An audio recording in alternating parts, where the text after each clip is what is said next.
Om Sai Ram, Chapter 43. Baba's passing away continued. Preparation, Samadhi Mandir, breaking of the brick, 72 hours Samadhi, jokes, sannyas, Baba's nectar like words. Chapter 43 and 44 continue the story of Baba's passing away and therefore they are taken together. Previous preparation. It is a general practice amongst the Hindus that when a man is about to die, some good religious scripture is read out to him with the object that his mind should be withdrawn from worldly things and fixed on spiritual matters so that his future progress should be natural and easy. Everybody knows that when King Parikshit was cursed by the son of a Brahmin rishi and was to die after a week, the great sage Shukadev expounded to him the famous Bhagavad Puran in that week. This practice is followed even now, and the Gita, Bhagavad, and other sacred books are read out to dying persons. Baba, being an incarnation of God, needed no such help, but just to set an example to the people, he followed this practice. When he knew that he was to pass away soon, he asked one Mr. Vaze to read Ram Vijaya to him. Mr. Vaze read the book once in the week. Then Baba asked him to read the same day and night. He finished the second reading in 3 days. Thus, 11 days passed. Then again he read for 3 days and was exhausted. So Baba let him go and kept himself quiet. He abided in his self and was waiting for the last moment. 2 or 3 days earlier, Baba had stopped his morning peregrinations, going out and begging rounds, and sat quietly in the masjid. He was conscious till the last and advising his devotees not to lose heart. He let nobody know the exact time of his departure. Kaka Sahib Dikshit and Sriman Bhuti were dining daily with him in the masjid. That day, 15th October, after the Aarti, he asked them to go to their residence for dining. Still a few, Lakshmi Bai Shinde, Bhagavajit Shinde, Bayaji, Lakshman Bala Shimpi, and Nana Sahib Nirmonkar remained there. Shama was sitting down on the steps. After giving rupees 9 to Lakshmi Bai Shinde, Baba said that he did not feel well there in the masjid and that he should be taken to the Dagadi Wada of Booty, where he would be all right. While saying these last words, he leaned on Bayaji's body and breathed his last. Bagoji noticed that his breathing had stopped and he immediately told this to Nana Sahib Nimonkar, who was sitting nearby. Nana Sahib brought some water and poured it in Baba's mouth. It came out. Then he cried out loudly, "Oh Deva!" Baba seemed to open his eyes and say, "Ah," in a low tone. But it soon became evident that Baba has left his mortal body for good. The news of Baba's passing away spread like wildfire in the village of Shirdi, and all people, men, women, and children, ran to the masjid and began to mourn this loss in various ways. Some cried out loudly, some wallowed on, some fell down senseless in the streets. Tears ran down from the eyes of all, and everyone was filled with sorrow. Some people started remembering the words of Sai Baba. Somebody said that Maharaj Sai Baba told his devotees that in time to come he would appear as a lad of 8 years. In the Krishna avatar, Chakrapani, Lord Vishnu, performed this very deed. Krishna appeared before Devaki in the prison as a lad of 8 years who had bright complexion and who wielded weapon in his forearms. In that incarnation, he, Lord Krishna, lightened the burden of the earth. This incarnation, Sai Baba, was for the upliftment of his devotees. Then where is the reason for doubt? The ways of the saints are really inscrutable. This contact of Sai Baba with his devotees is not only for one generation, but it is there for the last 72 generations. Generating such ties of love, it appears that Maharaj Sai Baba has gone for tour and the devotees had a firm belief he will return soon. Then the question arose how to lay Baba's body to rest. Some Mohammedans said that the body should be interred in an open space and a tomb built over it. Even Kushal Chand and Amir Shankar shared this opinion, but Ramachandra Patil, the village officer, said to the villagers with a firm and determined voice, "Your thought is not acceptable to us. Baba's body should be placed nowhere except in the Vada." Thus, people were divided on this point, and discussion regarding this went on for 36 hours. On Wednesday morning, Baba appeared to Lakshman Mama Joshi in his dream and drawing him by his hand, said, "Get up soon. Bapu Sahib thinks that I am dead and so he won't come. You do the worship and Kakada Arti." Lakshman Mama was a village astrologer and maternal uncle of Shyama. He was an Orthodox Brahmin and daily worshipped Baba, first in the morning, then all the village deities. He had full faith in Baba. After the vision, he came with all puja materials and, not minding the protests of the Maulvis, did the puja and Kakada Arti with all due formalities and went away. Then at noon, Bapu Sahib Jog came with all others and went through the noon Arti ceremony as usual. After paying due respect to Baba's words, the people decided to place his body in the Vada and started digging the central portion there. In the evening of Tuesday, the sub inspector came from Rahata and others turned up from other places, and they all agreed to the proposal. Next morning, Amir Bai came from Mumbai and the Mamlatdar from Kopargaon. The people seemed divided in their opinion. Some insisted on interring his body in the open field.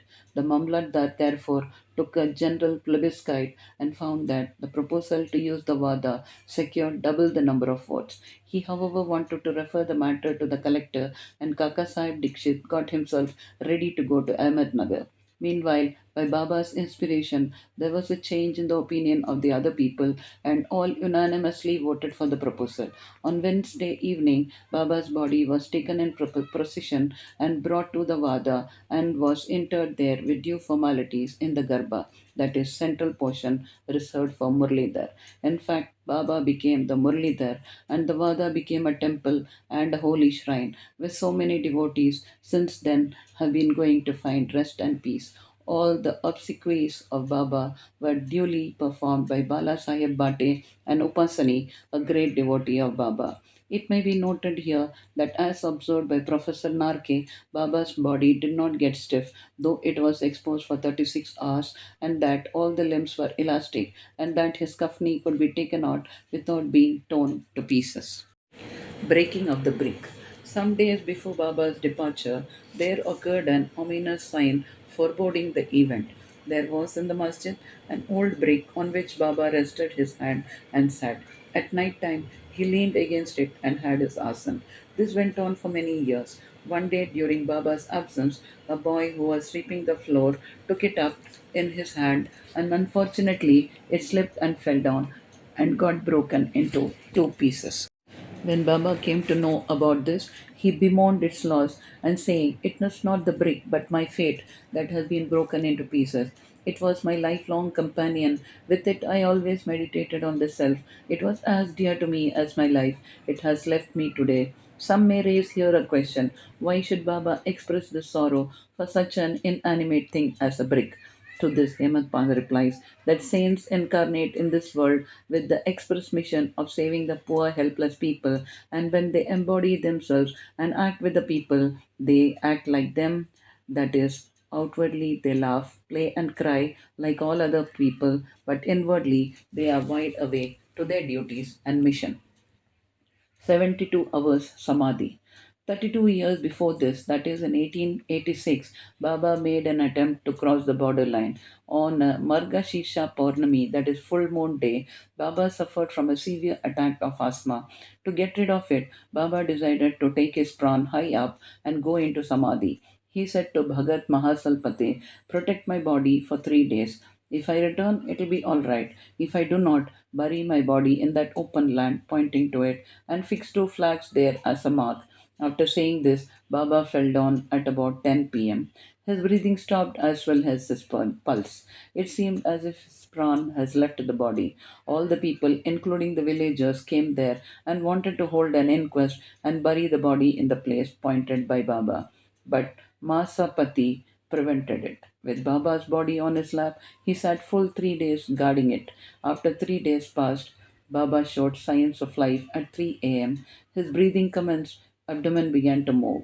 His eyes opened, and stretching his limbs, Baba returned to consciousness again. From this and other accounts, let the readers consider whether Sai Baba was the 3.5 cubics body that he occupied for some years and that he left thereafter, or he was the self inside. The body composed of the five elements is perishable and transient, but the self within is the thing, absolute reality, which is immortal and intransient.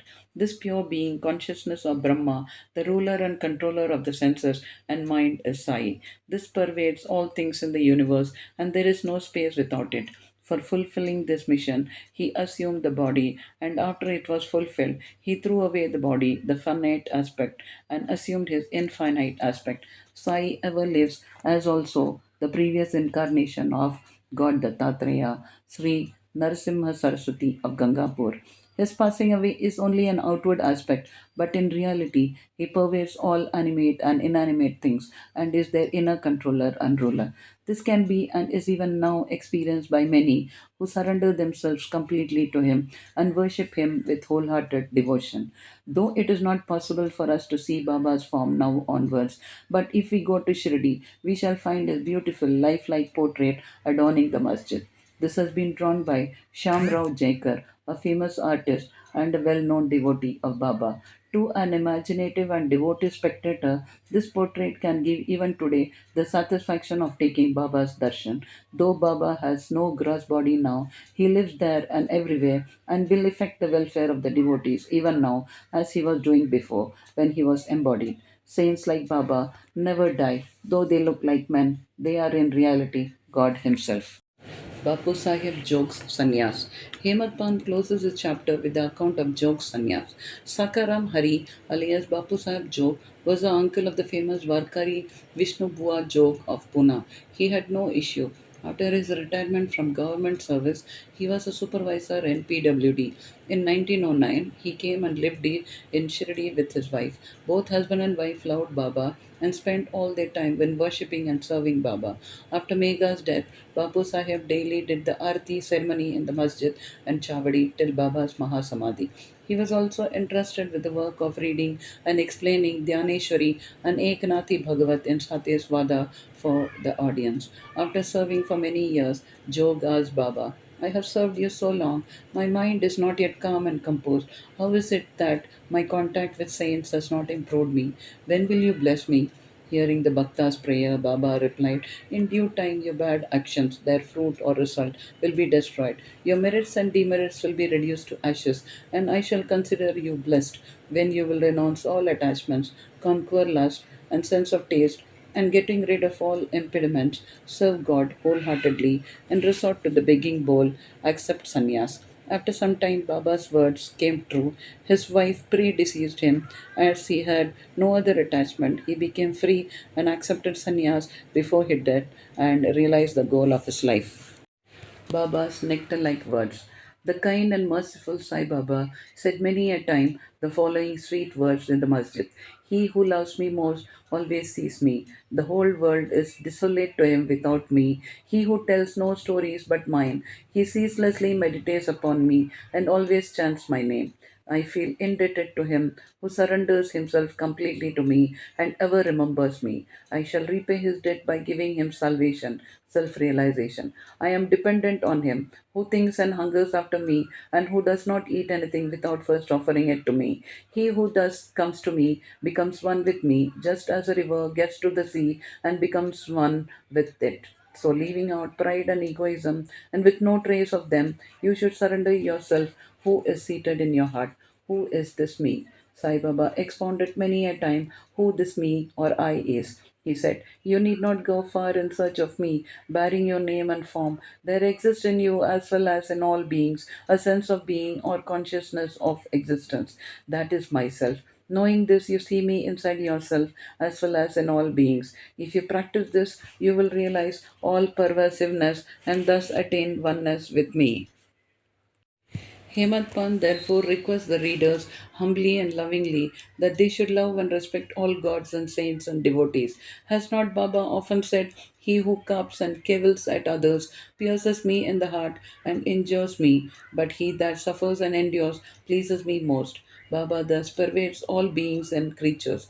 He likes nothing but love to all beings. Such nectar, pure auspicious ambrosia, always flowed from Baba's lips. He therefore concludes, those who lovingly sing Baba's fame and those who hear the same with devotion both become one with Sai. Bow to Sri Sai. Peace be to all.